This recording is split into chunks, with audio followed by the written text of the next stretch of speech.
àjọ ọlọ́pàá orílẹ̀-èdè South Africa ti fọwọ́ òfin mú pásítọ̀ Timothy Ọmọ́tọ̀ṣọ́ ọmọ Nàìjíríà padà lẹ́yìn tí ilé-ẹjọ́ tú sílẹ̀ tán lọ́gbà ẹ̀wọ̀n lórí ẹ̀sùn ìfipábánilòpọ̀ àtàwọn ẹ̀sùn míì tí wọ́n fi kàn án. Kọmíṣánná ọlọ́pàá Vanem Mazimola ló máa fi ọ̀rọ̀ náà léde ní ọjọ́ àbámẹ́ta sátidé ọjọ́ kẹwàá oṣù karùn-ún yìí. Ó máa sọ wípé àjọ tó rí sí wíwọlé àti jíjáde lórílẹ̀‐èdè South Africa àtàwọn àjọ míì bíi NIU àti TRT ló mọ̀ mú pásítọ̀ Ọmọ́tọ̀ṣọ́ lórí ẹ̀sùn tó ní ṣe pẹ̀lú òfin ìjọba lórí jíjáde àti wíwọlé sí South Africa. Àwọn aláṣẹ àjọ tó ń rí sí wíwọlé àti jíjáde kúrò lórílẹ̀‐èdè South Africa mọ̀ mú pásítọ̀ Ọmọ́tọ̀ṣọ́ ní East London láàrin sátidé kété lẹ́yìn ìsìn ní ṣọ́ọ̀ṣì rẹ̀. Ẹ̀sùn tó mọ̀ dá lórí títàpá sí òfin jíjáde àti wíwọlé sí South Africa ni wọ́n fi kan ọ̀gbẹ́ni Ọmọ́tọ̀ṣọ́ yóò sì fojú ba ilé ẹjọ́ ní ọjọ́ ajé tó ń bọ̀. Ọ̀gá ọlọ́pàá ló sọ bẹ́ẹ̀ lóṣù kẹrin tó mọ̀ kọjá. Ní ilé ẹjọ́ kan lórílẹ̀‐èdè South Africa ló má pàṣẹ ìtúsílẹ̀ ọ̀gbẹ́ni Ọmọ́tọ̀ṣọ́ lẹ́yìn tó lo ọdún 7 lọ́gbà ẹ̀wọ̀n lórí ẹ̀sùn ìfipábánilòpọ̀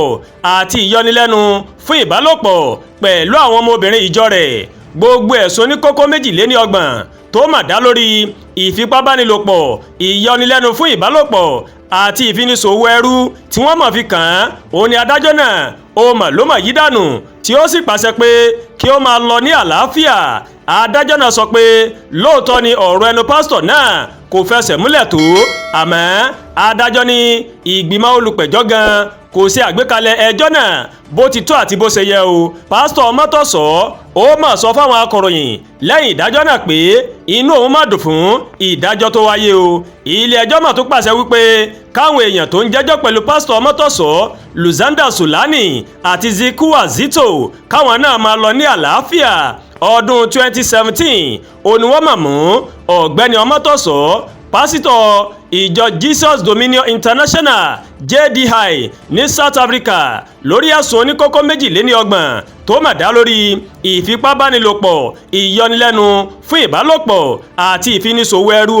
Pásítọ̀ Ọmọ́tọ̀ṣọ́ mà lóun kò mà jẹ̀bi gbogbo ẹ̀sùn tí wọ́n fi kàn òun kódà wọ́n gbé ìgbẹ́jọ́ náà sórí afẹ́fẹ́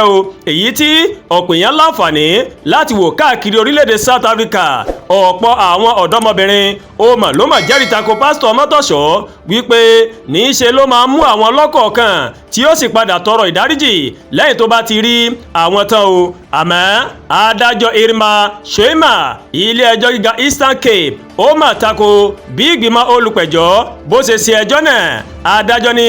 ìgbìmọ̀ olùpẹ̀jọ́ má kùnà láti fìdí àwọn ẹ̀sùn tí wọ́n fi kan pásítọ̀ náà àtàwọn méjì míì múlẹ̀ dáadáa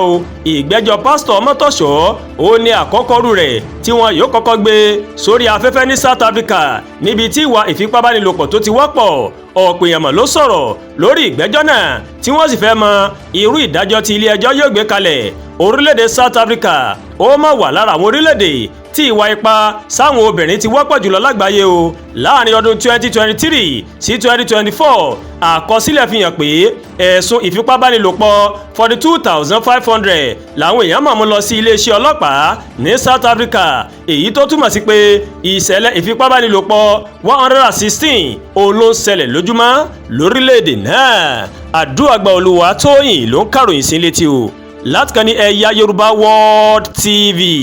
Bẹ́ẹ̀ ṣe ń wò wá ẹ má bá wa like, ẹ má share, ẹ má comment, ẹ má tún gbàgbé láti bá wa subscribe sórí YouTube channel wa kẹ́ wá bá tẹ notification bell láti lè máa máa wo ètò wa lọ́kọ̀ọ́jọ̀kan tó bá ti gorí ìkànnì yìí. Ẹ ṣé pọ̀ tẹ́ ń tẹ̀lé wa a kú ìsinmi òpin ọ̀sẹ̀, a kú iṣẹ́ látàárọ̀, Elédùà yóò dé gbìyànjú aládé